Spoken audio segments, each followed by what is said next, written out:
Isang matandang lalaking hindi basta-basta. Si Mang Boyo. Puti ng buhok at madalim ang mga mata. Baloktot ang likod sa dami ng mga pinagdaan ng laban.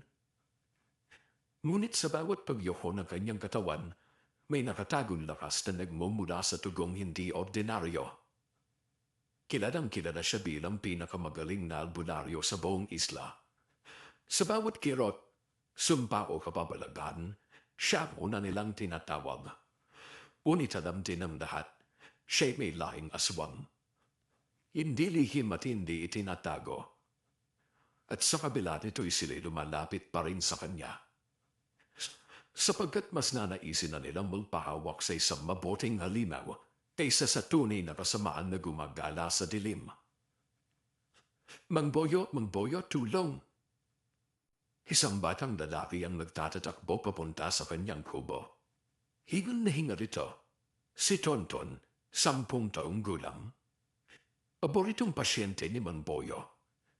Agad siyang lumabas bit-bit ang lumang tungkod na may okit na mga sinaunang simbolo. Ay daw nangyari, iha? Tanong niya. Ramdam niyang biglang pag-iba ng ihip ng hangin. Si Papa kinibit ng parang malaking aso, ang yaki parang tao na may mahabang ngipin. Sa isang iglap'y lumalim ang tingin ni Mang Boyo. Hindi basta aso ang tinutukoy nito. Kilala niya ang hayop na yon at ang mas malalang nilalang na bumabalot sa loob nito. Nasaan ba ang tatay mo? Nasa may ilog, Mang Boyo, na tumba siya tinira ng nilalang papasok ng gubat. Hindi na nag-asaya pa ng sandali ang matanda. Umakbang siya sa bawat hakbang ay tila ba nabubuhay muli ang dugo ng kanyang lahi. Mas mabilis at mas mabangis, mas matapang. Nasa pangpang ng ilog ang ama ni Tonton, nakahandusay, nanginginig at may malalim na kagat sa balikat. Dumudugo ito at unti-unting nagdidilim ang mga mata, tila ninanakawan ng diwa. Ayos lang, nandito na ako. Bulaw ni Mang Boyong habang inihimas ang sugat. Tinanggal niya sa isang maliit na bote mula sa kanyang bayong. Kulite manlik ito, parang nilinis sa uling. Sa isang iglap'y binuhusan niya ang sugat. Sumigaw ang lalaki sa sobrang sakit. Gambot, pero hindi sapat na gamot ito. May nakapasok na lason na hindi kayang pigilin at simple orasyon lang. Gumapang ang malamig na hangin, kumislap ang tubig ng ilog, at isang malagim na halak habang umalingaw-ngaw mula sa kakahuyan. Nagkita rin tayo, Boyo. Tumindig ang balahibo ng bata, pati ang mga punong damoy tila napayuko sa takot. Mula sa dilim ay lumabas ang isang lalaking halos sintanda niya, si Densyo, dating kaibigan na ngayon halimaw na tunay.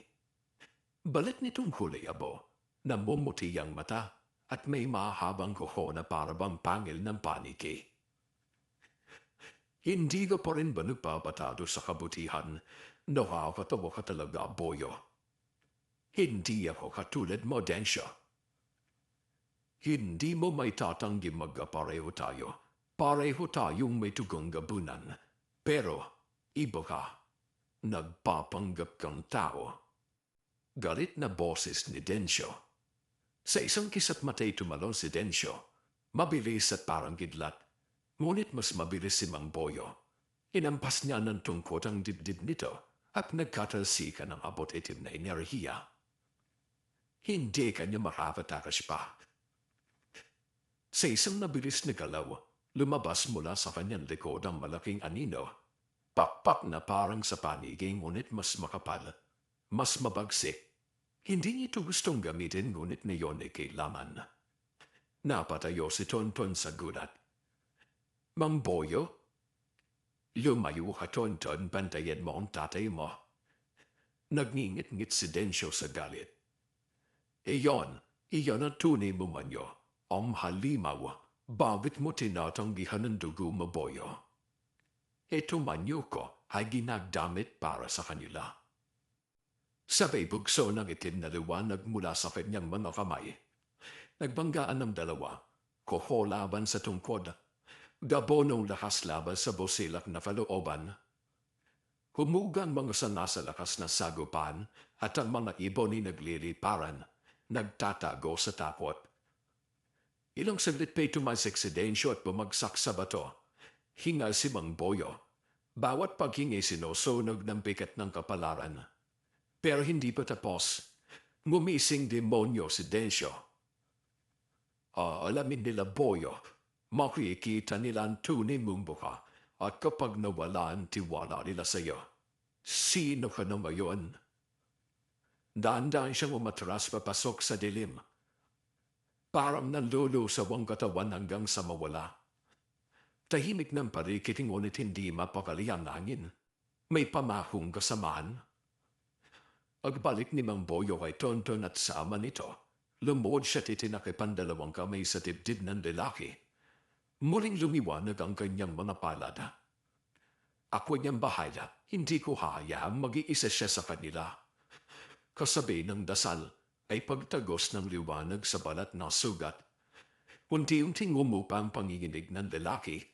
Namilog ang mga mata ni Tonton habang nakatingin. Salamat, Mang Boyo, kung wala ka.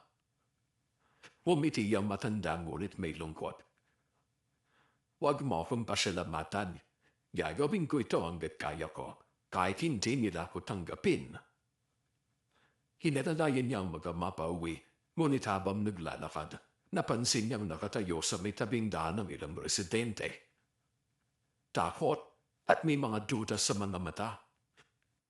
Nakita namin ang pakpak mo. Napako ang tingin ng lahat sa kanya. May ilan na umatras at may ilan na nagsimulang bumato ng galit na mga salita. Aswang, alimaw, pinagkatiwalaan ka pa naman namin. Tumigil si Mang Boyo at pinilit na ngumiti. Kung iyon ang kailangan niyong itawag sa akin, ayos lamang basta't ligtas kayo. Umarap siya't nagpatuloy sa paglalakad. Kahit bawat akba may parang tinutusok ng kutsilyo ang kanyang puso. Hindi niya sila masisisi. Ang takot ng tao'y mahirap suwayin. Ngunit sa likod ng lahat ng pangusga, may narinig siyang maliit na boses ng pasasalamat. Salamat po, Mang Boyo. Si Tonton, nakangiti at may pag-asa. Yun ang nagpatuloy sa kanya. Ngunit alam niya, hindi yan ang huling pagsubok. Si Densyo'y babalik at mas malala pang nilanang sa likod ng pangyayari. Tahimik siyang tumingala sa langit, nagbabantang malaking buwan. Kung darating ang oras na yon, handa ako. Ngayon pa lang nagsisimula ang laban. Madaling araw ngunit gising pa rin si Mang Boyo. Nakaupo siya sa harapan ng lumang lampara, hawak ang isang lumang larawan. Ang litrato ng kanyang ina na may mamamatang mapupumay at ang kanyang amang matikas, nakangiti ngunit may tagong panamba. Papa, Mama, siya na niyan dito pa kayo. Bolong niya habang nanginginig ang kamay. Mahinit malutong ang tinig niya. Gamit sa pag-orasyon ngunit hirap sa pag-iyak. Matagal na niyang tinanggap ang kapalaran ibinigay sa kanya. Ngunit ngayong muli siyang nasulyapan ng mundo bilang malimaw, bumalik ang mga sugat ng kahapon. 14 na taong gulang pa lamang si Boyo noon. Nang unang namuo ang kanyang pakpak at pangil. Noon ay akala niyang simpleng sakit lamang sa likod, hanggang sa isang gabi ng kabilugan ng buwan, napayaw siya sa sobrang kirot nito. Nag-uuna ng mga buto niya sa pagbiyak. Ang balat niya nagiging kulay abo. Ang mga koko niya mahaba at kumikislap.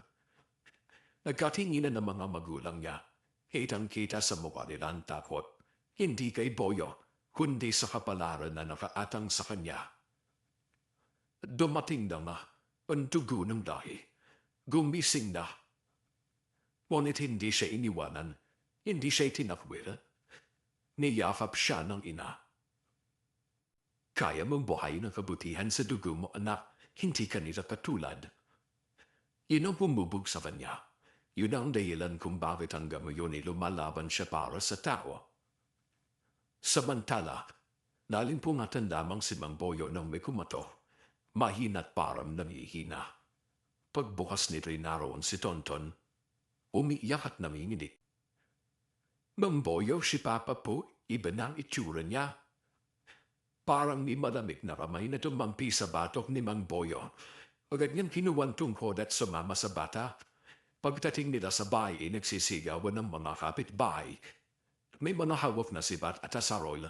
May babaeng umiiyak habang nagtatago sa sulok. Nasa loob, isa na siyang aswang. Dapat natapusin na. Nanigas si Mang Boyo.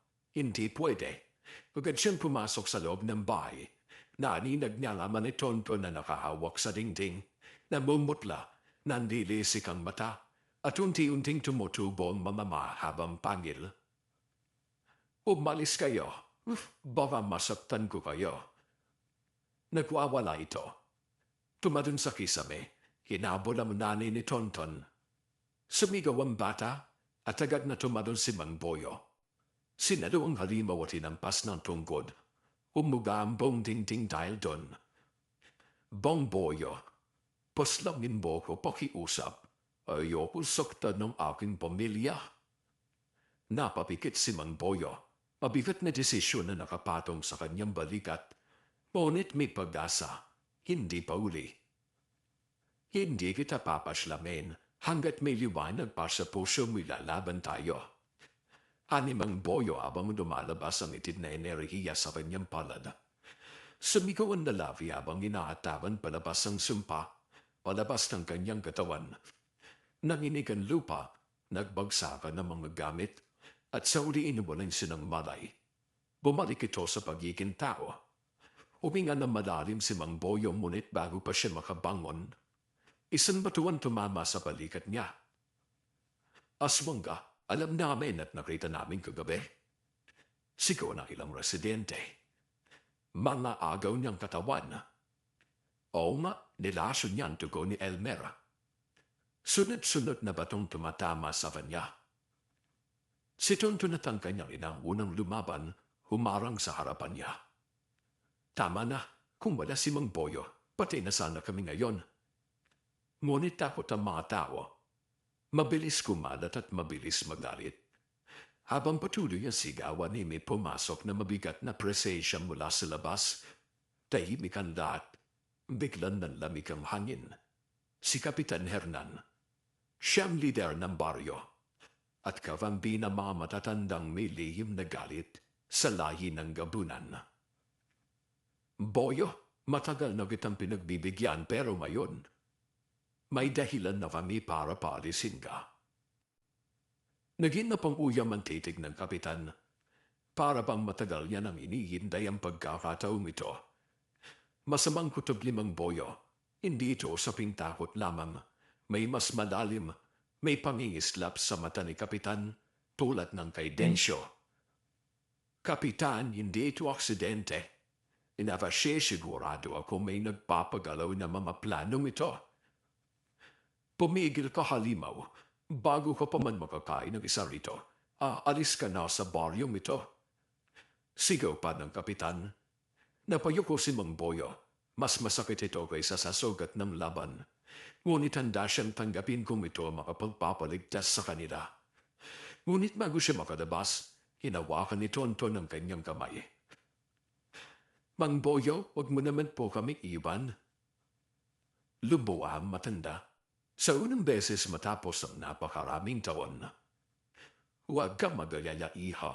Babalik ako kapag dumating ang tunay na kadiliman. Naglakad na namo si Mang Boyo ng mag-isa. Tahimik ang baligid at masyadong tahimik. Naroon ang bait ng presensya ng kalaban. Lumoy siya sa lupa at hinaplos ito. Deisha, alam kong ikaw ang utak nito. Subalit sino ang nasa likod nito? Mula sa kapit ng mga punong kahoy lumabas ang isang boses. Pamilyar, malamig at malupit. Kaya kita gustong paslamin noon, Boyo. Dahil alam kong kayang-kaya mo sirain ang aking mga plano. Napatras si Mang Boyo. Hindi dahil sa takot kundi sa pagkagulat. Nadre? Isang mahiwagang pikuran tumayo sa harapan niya. Hanggang yun ay kumikislap ang mga mata nito. Itim at parang walang kaluluwa. Nadala mo ang sumpa ng dugo. Pero ako mismo, ang mismong sumpa ng dahil nating lahat. Tumango siya kay Mang Boyo, niting demonyo.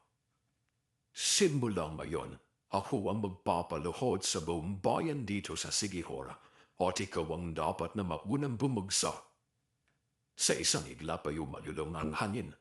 Lumundog si Nadre papunta sa kanya. Mas mabilis at mas mabagsik kaysa kay Densyo.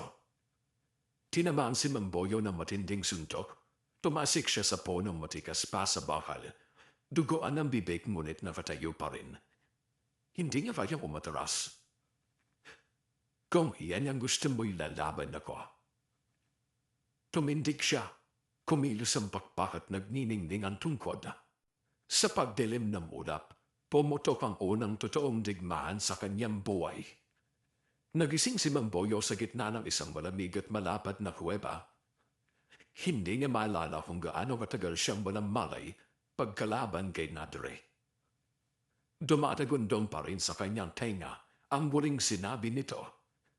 Simula ngayon, ako ang magpapaluhod sa buong bayan na ito. Napatingala siya.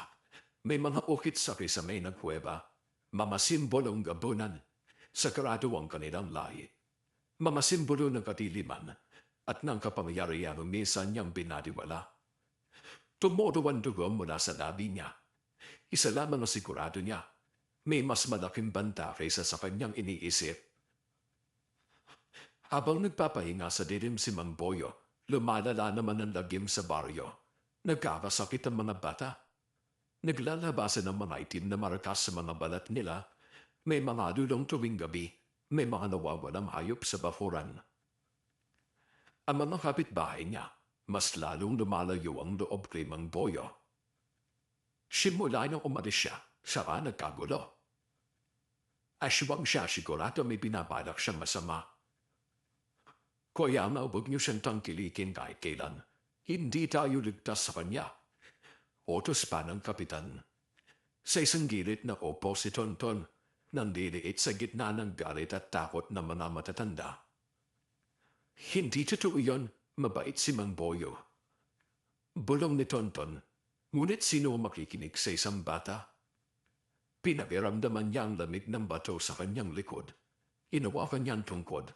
Durog na botol sa uring ang pasti Nadre. Pati ito kinuha nila sa akin. Bulong niya't nangihina. Isang boses sa mamalingaw-ngaw. Mahina ngunit malinaw. Boyo. Napalingon siya. May aura sa paligid na humikilos. Sumasayaw na parang may sariling buhay. Bakit mo pa rin pinipili ang mga taong takot na sayo? Bakit mo pa rin sila'y pinagtatanggol? Lumapit ito sa kanya at daw niya ito nakilala. Ang boses ay kay Densyo, ngunit walang katawan, parang usok na may matang nagmamasid. Anong kailangan mo? Tanong ni Mang Boyo, nakikiramdam sa banta. Ipinapakwita ko lamang ang totoo. Ika'y tumutulong sa kanila. Ngunit kapalit ay pagliba. Ika'y nagliligtas kapalit ng batikos. Naglalakad ang nanino pa ikot sa kanya. Ipinipilit mong may lugar ka sa kanilang mundo kahit pa ulit-ulit ka na nilang tinataboy. Tumalab ang bawat salita, hindi dahil tama ang halimaw siya, kundi dahil totoo. Naalala niya tuwing ni kumagaling sa kanyang panggagamot ay minaririnig naman siyang mga bolungan. Aswang yan, baka na may kapalit yan eh. O, ginamot pero baka kinukuhanan ng kaluluwa. Napapikit siya pilit na lumalaban sa pait. Tumigil ka. Bolong niya't paus. Bakit? Dahil ba masakit? Bakit mo sinasaktan na sarili mo para sa kanila? Saglit siyang napayuko. Nanginginig ang mga kamay. Lumabas ang pangil at pakpak na hindi niya sinasadya. Isang espasyong naghihilab sa kanyang dibdib. Ang tanaw na pilit niyang tinatakasan. Bakit kumaba sila'y pinagtatanggol? Isang malalim na hininga ang sumunod. Pinipilit niyang buuin ang loob. Dahil sa may isang tao pa rin naniniwala sa akin. Sagot sa sarili, mahina ngunit matatag. Si Tonton. Isang ngiti ang pumatak sa gilid ng kanyang labi. Nakakapanindig balahibo ang lungkot. At dahil kay Tonton, sapat ng dahilan para lumaban ako. Pumintig ang anino na para bang ginawa siyang katatawanan. Iisa lamang ang bata na yan, habang lahat ng tao rito may hawak na bato laban sa iyo. Kung kailangan ko makatanggap ng libo-libong bato para mailigtas sila, handa ako. Tumigil ang anino, saglit na katahimikan. Ngunit may biglang pumotok na tunog mula sa lupa. Parang nagising ang kuweba. Iyon ang kainaan mo, Boyo. Iyon din ang magiging katapusan mo. Sa iba po ng lupa, naglalakad si Kapitan Herman sa gitna ng madilim na kalsada. Bitbit na mga binata, mga sibat at sulo. Galit ang laman ng mga mata. Kukunin natin si Boyo at tatapusin na natin na sumpong daladala niya. Ngunit bago pa sila makarating sa dulo ng daan, napuno ng makapal na gabo ng paligid, lumabas si Nadre mula sa kadiliman. Magandang gabi, Kapitan. Sabihan tono na parang gutom. Halos lumuhod sa takot ang ibang binata, ngunit mamiti ang Kapitan. Nakakatakot. O Nadre, naghihintay kami. At oras na para simulan ng bagong yugto, ang pagsilam ng mga tunay na gabunan. Tumawa si Nadre. Huwag nating sayangin na natitirang liwanag nila. Sa ilalim ng kuweba'y lumindol, bumukaan sa igat moda sa siwang ilumabas sa mga kamay. Itinulak si Mamboyo Pretas, palabas ng kadiliman. Parang mismong lupang nagtulak sa kanya, na siya'y lumaban. Sumabog ang mga bato at sa isang iglap lamang, nakalabas si Mamboyo sa ibabaw ng lupa. Ang baryo ay nakalubog sa takot at galit. Ang mga tao'y pinapaluwad sa harap ni Nadre. Ang mga bahay, nakapaskil ang mga simbolong pangsumpa, at sa gitna ng lahat, si Tonton, hinablot ng kapitan ng buhok nito. Huwag ang anak ko, hayaan niyo ang anak ko. Sigaw ng ina na umiiyak. Umisi lamang si Nadre. Kung ayaw lumabas ng halimaw, papatakasin natin ang dugo ng inosente. Bumunit siya ng mahabang guho. Umiyak ng pagkalakas-lakas si Tonton. Mang Boyo, tulong! Pumikit si Mang Boyo. Tumigil ang oras sa paligid. Lahat ng pawis niya lumalamig. Ang puso niya naglalagablaba. Ito ang uli niyang narinig bago siya sumabog. Aso bang ka pero mabuti ang puso mo? Boses ng nakaraan, ang boses ng kanyang ina. Tumayo siyang muli at hindi bilang halimaw, kundi bilang tagapagtanggol. Dahan-dahan siya sumingit mula sa madidilim na mga niladang. Kapitan! Malanig ang boses nit nandilisik ang mga mata. Layuan mo ang bata. Nilingon siya ni Nadre. Nagulat, hindi nito inasaan ang lakas na nanumbalik sa matanda. Bumalik ka pala, Boyo. Ngumiti si Mang Boyo, malungkot ngunit matibay. Hindi ako aalis sa lugar na kailangan ako.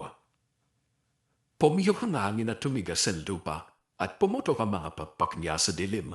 Magsisimula na ang tunay na pagliligtas. Aswang yan, alimo yan, ilayo ang mga bata. Hindi na nasaktan si Mang Boyo sa mga salitang yon, paulit-ulit na iyong naririnig. Pero nang makita niyang unti-unting tumutulo ang luha ni Tonton habang sinusubok ang makawala mula sa kapit ng Kapitan Herman, doon siya nasaktan ng lubosan. Hindi mo dapat ginagalaw ang bata. Sanggit ni Mang Boyo habang papalapit ito. Ngumisi lamang si Nadre. Hindi ko ginagalaw ang bata, Boyo. Ginagalaw ko ang kanilang kalooban. Isang halakap na kayang magpatay ng pag-asa. Sa isang iglap ay tumalon si Nadre. Parang kidlat na may mga galamay. Sumalag si Mang Boyo. Pumutok ang lupa. Nagsitakbuhan ng mga tao. Nang tumingin siya sa paligid ay wala ni isang nagpasalamat na dumating siya. Lahat sila may galit, natatakot at pinandidirian siya. Kahit na siyang lumalaban siya pa rin na malimaw sa mata nila. Hinila ni Kapitan Herman si Tonton palayo. Itinuto ang isang matalim na kutsilyo sa leeg ng bata. Huwag kang lalapit, Boyo, kung hindi ay tutulo ang dugo. Nanginginig ang bata. Sumisigaw ito ng tulong, parang nadudurog ang puso ng albularyo. Kapitan, panyong klaseng tao ka. Inosente ang hilahawakan mo. Hindi ako tao. Sabay ngumisi ang kapitan at napunit ang balat niya sa likod. Lumabas ang mahabang buntot at matulis na parang sibat. Lahat ng tao ay napatras. Anyong nilalang ka, kapitan? Tanong pa ng isa. Lingkod ng tunay na kabudan. Ipinaman ako mahina pero ngayon may kapangyarihan akong higit pa sa inyo. Kumawala si Tonton mula sa pagkakahawak at tumakbo kay Mang Boyo. Ngunit bago pa ito makarating, isang malakas na hampas ng buntot ang tumama sa kanya. Napahando sa iyang bata sa dupa. Tumulo ang dugo mula sa kanyang tagiliran. At doon na natanggalan at titirang kontrol ni Mang Boyo sa sarili. Umuga ang dupa at umihip ang mabangis na hangin. Ang bakpak ni Mang Boyo ay lumaki. Mas malaki pa kaysa dati. Sapat na ang ginawa mo. Tumakbo siya kay Nadre. Isang hampas ng bakpak ang nagpabagsak sa kanya. Bumaling siya kay Kapitan Herman at sa lakas ng kanyang sigaw na itigil mo yan ay napingi ang mga tao. Tuminapo ng kapitan sa poste ng kuryente. Nagsilabasan ng pangilimang Boyo. Mahaba, nakakakilabot at ang mga mata niya naging pula na parang apoy ng impyerno. Inilabutan ng lahat. Aswang talaga siya, tingnan niyo. Lulusubin niya tayo. Paslamin ang halimaw. Narinig iyon ni Mang Boyo habang nakayuko kay Tonton at nang marinig niya muli. Aswang ka, wala kang karapatan dito. Pumikit siya at ang pinakamasakit sa sandaling yon, nagrebelde ang kanyang puso. Kung ito ang tingin niyo sa akin, ipapakita ko sa inyo ang halimaw na inyong mismo nilikha. Hinawakan ni Nadre ang lalamunan niya mula sa likod. Mumiti ang demonyo, puno ng pang-aasara. Iyan ang gusto ko, Boyo. Ipakrita mo ang turi mo anyo. Ipakrita mo ang gabo ng tugon tumadaloy sa'yo. Tunay ang tugong gabonan ako. Pero ang puso ko, hindi niyo kayang mahubakan. Umuwi siyang muli kay Tonton, hawak-hawak ang mukha ng bata. Hiho, makinig ka. Mang Boyo, huwag mo kong. Nanginginig na namimilipit sa sakit ang boses ng bata. Umiti si Mang Boyo. Pilit ito. Iligtas ka muna ng nanay mo. Hindi ako pwedeng manatili rito kapag ako ang problema nila. Mang Boyo, huwag mo kong iwan. Doon na pumatak ang luha ni Mang Boyo. Ako nang luha ng tunay na halimaw na may pusong tao. Hinaplos niya ang buhok ni Tonton. Babalik ako, pamako ko yan. Tumayo siya. Dugo ang tulo sa bibig. Dugo ang tulo sa puso. Humarap sa mga taong handang pumaslam sa kanya ng walang pagdadalawang isip. At sa sinabi niya sa huling pagkakataon, kung ito ang kailangan niyo upang makaramdam ng kapayapaan, aalis ako. Ang mga tao ay tahimik. Wala man lamang pumikil at walang lumapit, maliban sa isang tinig na nanggagaling sa loob ng puso ni Mang Boyo. Tatandaan pa nila bilang halimaw. Ngunit tumalikod siya. Mas gustuin ko maging halimaw na nagdiligtas kaysa sa taong nanonood habang may namamatay. Lumipad siya papalayo, basag ang katawan at basag ang loob. Sa lupa naman ay nafangisi lamang si Nadre. Ayos, mas masarap ay hirapan ng pusong punit kaysa sa pusong matigas. Bumaling siya sa baryo.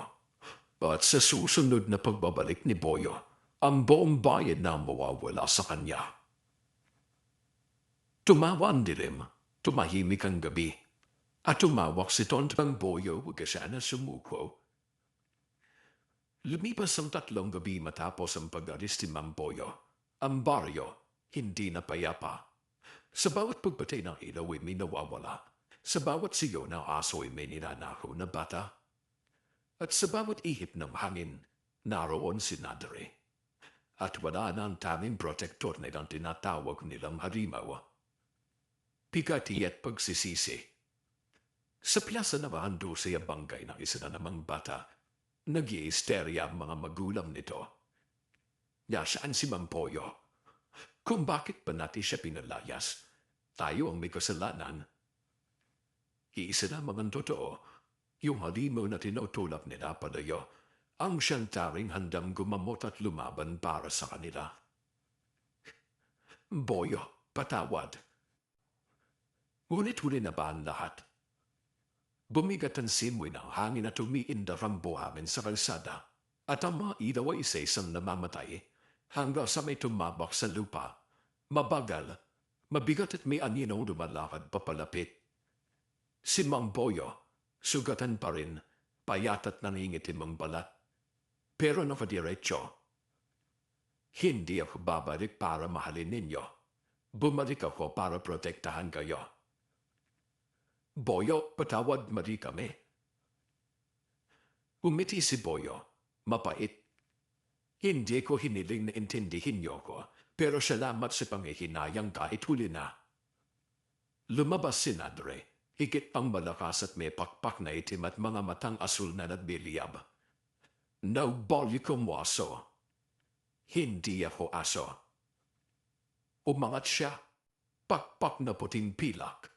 Tumayo sa gitna nila ang dalawang nilalam na magkaibang puso. At nagsimulang labanan na yumanig sa buong baryo. Hindi ka mananalo, Boyo.